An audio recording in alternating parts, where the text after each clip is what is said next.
Hello my dear students, welcome back to Fluid Mechanics lecture series. I am your Sumam. My channel name is also Sumam.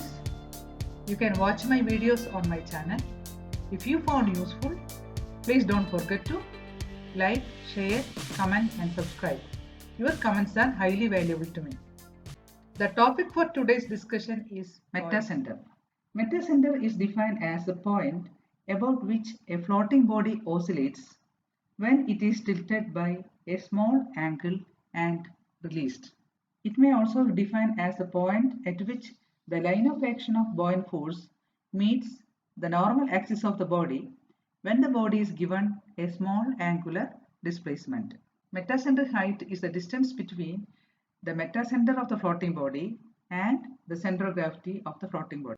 If metacentric height is positive, then we can say floating body is under stable equilibrium.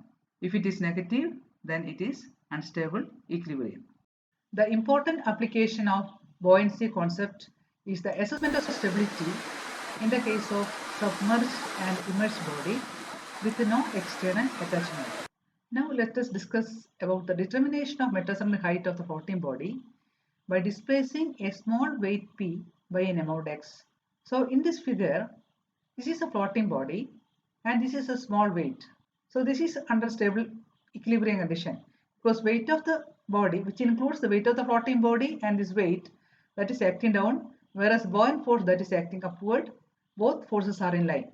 So if you are moving this body from the central axis to the point x towards the edge of this floating body, it will tilt the floating body. So this is a tilted figure. So due to the movement of this load, center of gravity is now changed from G to G dash, and the center of buoyancy that is also changed because of the change in the shape of the displaced volume.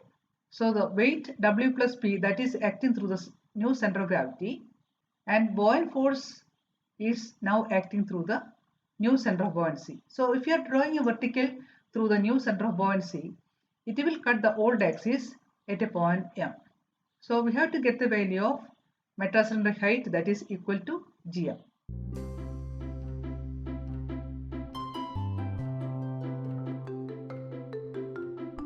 So overturning moment is produced because of the moment of the load P by an amount x. So overturning moment equal to P into x. So writing moment equal to W into Gg dash. So what is Gg dash?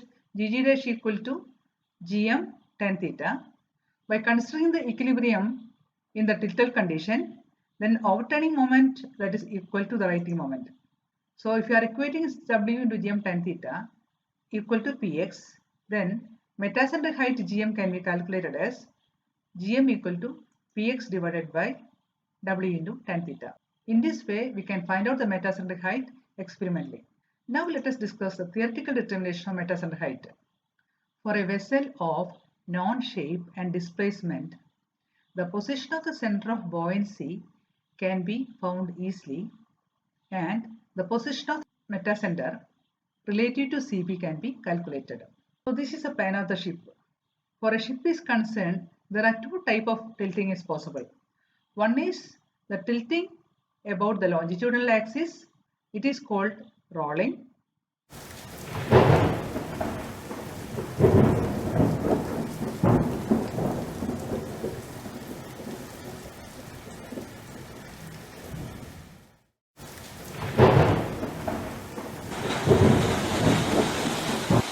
Another type is tilting about the transverse axis. It is called pitching.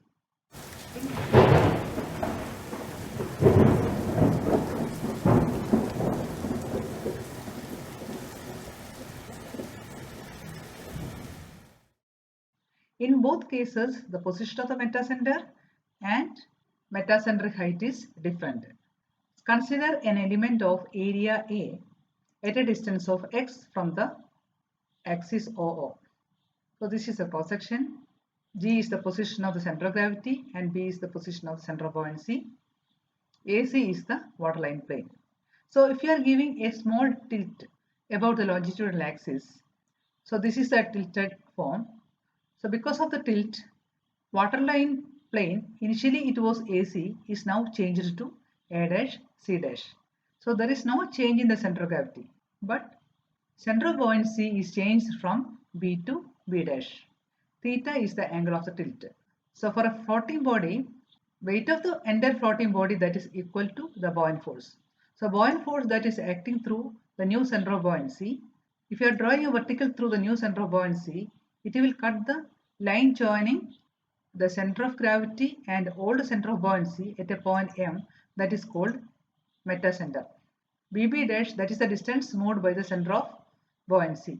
So tan theta that is equal to BB dash by BM.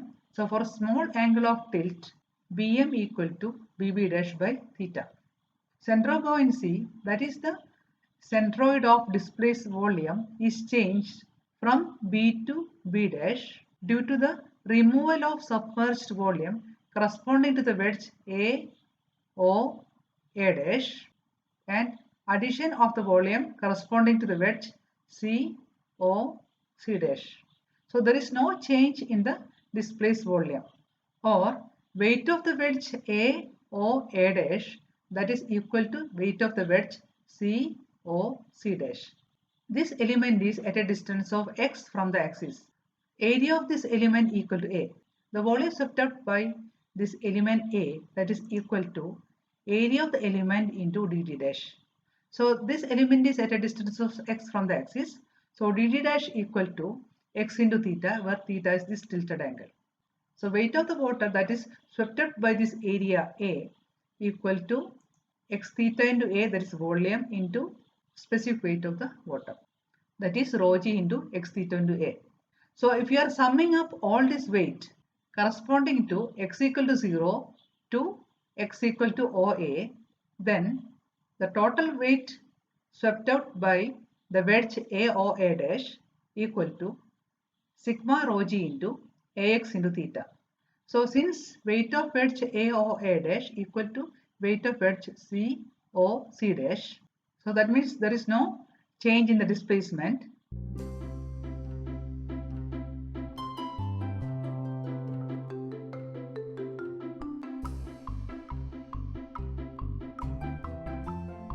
Our idea is to calculate GM, for which BB dash to be calculated. So couple produced due to the movement of AOA dash to COC dash equal to couple produced due to the movement of FB from B to B dash. So moment of weight of the fluid swept out by the area A equal to weight of this element multiplied with x. This is the weight of the element into x. So that is equal to rho g into theta into ax square. So total moment equal to rho g theta into sigma ax square. What is sigma ax square? It is the second moment of the area of the waterline plane about OO, or it is the moment of inertia I of that area. Total moment due to altered displacement equal to rho g into theta into I, which is equal to FB into BB dash. So FB equal to rho g into V. Rho g is the specific weight of the liquid. So V is the volume of the submerged portion of the floating body into BB dash. So what is BB dash? If you are equating moment due to movement of FB from B to B dash to the total moment due to altered displacement, or rho g V into BB dash equal to rho g into theta into I, or BB dash equal to theta I divided by V, but BM equal to BB dash by theta, or BM equal to I by V. So BM is the distance from the center of buoyancy to the metacentre. Our point of interest is GM, which is equal to BM minus BG. So metacentric height can be calculated as BM minus BG, or it is equal to I by V minus BG. BG is the distance from the center of gravity to the old center of buoyancy. I is the moment of inertia of the area, and V is the volume of submerged portion of the floating body. So this is a theoretical method of determining metacentric height. So this method is very much useful. It has a lot of applications in the engineering field, especially in the design of floating body. Now let us discuss the application of buoyancy concept by solving a problem.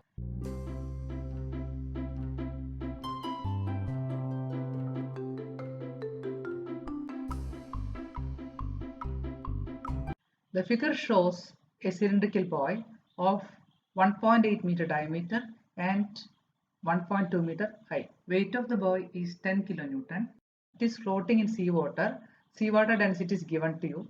It is 1025 kilogram per meter cube. So center of gravity of this buoy is at a distance of 0.45 meter from the bottom.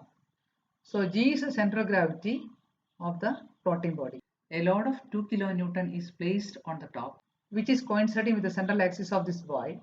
G1 is the position of the center of gravity of the load. It is at a distance of Z1 from the bottom of the buoy. Because of this load, center of gravity is changed from G to G dash, and Z is the depth of immersion.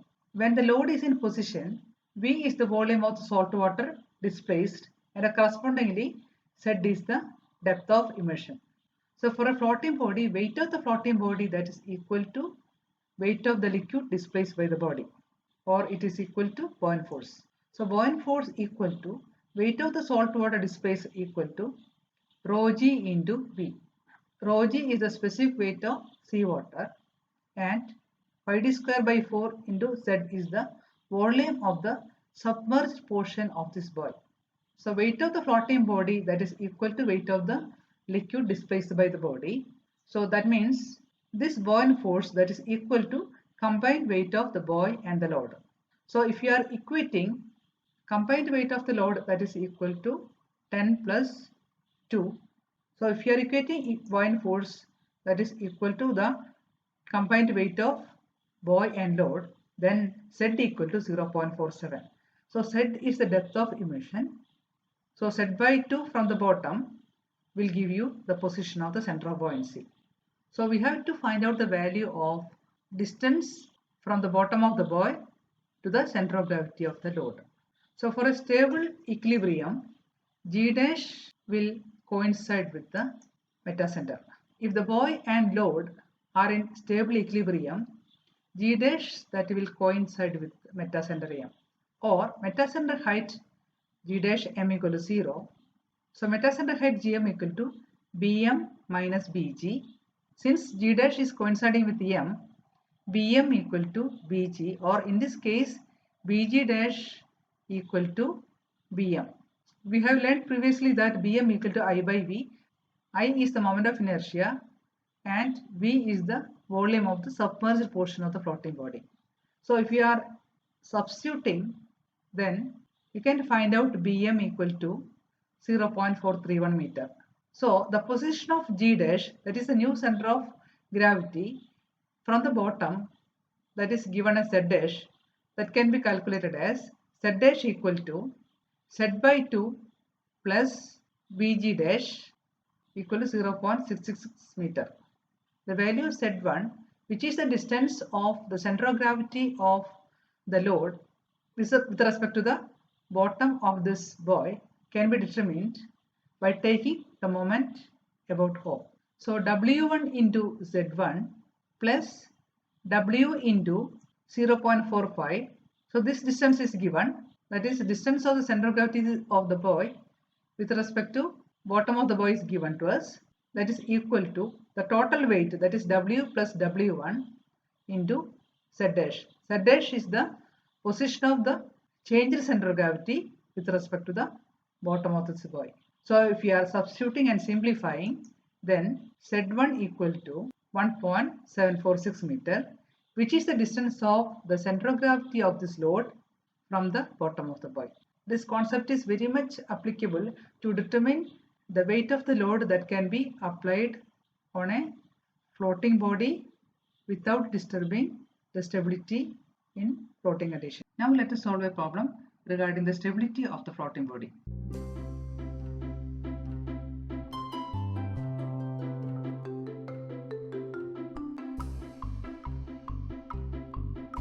So figure shows a wooden cylinder which is floating in water. Diameter of this cylinder is given as 3 meter and its length is also 3 meter. Specific weight of wooden cylinder is given as 5886 Newton per meter cube. So it is required to float with its axis vertical. So we have to check the stability of this floating body. For a floating body is concerned, weight of this entire cylinder that is equal to weight of the liquid displaced by this cylinder. So G, which indicates the center of gravity of this wooden cylinder, whereas B, that is indicates the center of buoyancy, which is the centroid of displaced volume. The point M, which indicates the position of the metacentre. For a floating body is concerned, it is stable equilibrium if M is above G, or metacentric height Gm, that is equal to Bm minus Bg, that is positive. So if metacentric height is positive, then the floating body is in stable equilibrium. So principle of flotation states that weight of the floating body that is equal to the buoyant force, which is equal to the weight of water displaced by the body. So weight of the floating body that is equal to volume of this cylinder multiplied with the specific weight. Buoyant force that is equal to the weight of the liquid displaced by the cylinder, that is volume of this submerged portion of this wooden cylinder multiplied with the specific weight of water. So if you are equating, that is pi by 4 d square L, which indicates the volume of this wooden cylinder, multiplied with the specific weight of this wooden cylinder, will give you the weight of this wooden cylinder. H is the depth of immersion. So the cross section area of this wooden cylinder multiplied with H will give you the submerged volume, multiplied with the specific weight of water will give you the weight of the water displaced by the cylinder. So if we are equating, we can calculate H. H equal to 1.8 meter. So in this figure, B indicates center of buoyancy. Center of buoyancy is the centroid of the displaced volume. So since depth of immersion that is equal to 1.8 meter, then OB that is equal to H by 2. Similarly, OG that is equal to L by 2 with respect to the bottom of the cylinder. Now, metacentric height Gm equal to Bm minus Bg. So Bg equal to OG minus OB, that is equal to 0.6 meter. So we have to calculate the metacentric height, for which Bg we calculated already. Next is to calculate Bm. We have learned previously that Bm equal to I by V, where V is the volume of submerged portion of this wooden cylinder and I is the moment of inertia of the top view of water surface about this axis YY. So moment of inertia that is equal to pi d raised to 4 by 64. So diameter is given. So I calculated as 3.976 meter raised to 4. Similarly, volume of the submerged portion of this floating body that is equal to cross section area of this wooden cylinder multiplied with depth of immersion, that is equal to pi by 4 d square h equal to 12.723 meter cube. So Bm equal to I by V, that obtained as 0.3125 meter. So metacentric height Gm that is equal to Bm minus Bg. So Bm equal to 0.3125, whereas Bg equal to 0.6 meter. So we can calculate the metacentric height as minus 0.2875 meter. So here the calculated metacentric height is negative. That means this floating body is under unstable equilibrium and M is below G. Now the session comes to an end. Please don't forget to drop the comments. Please press the bell button to get the notification. For the time being, it is enough. Thank you.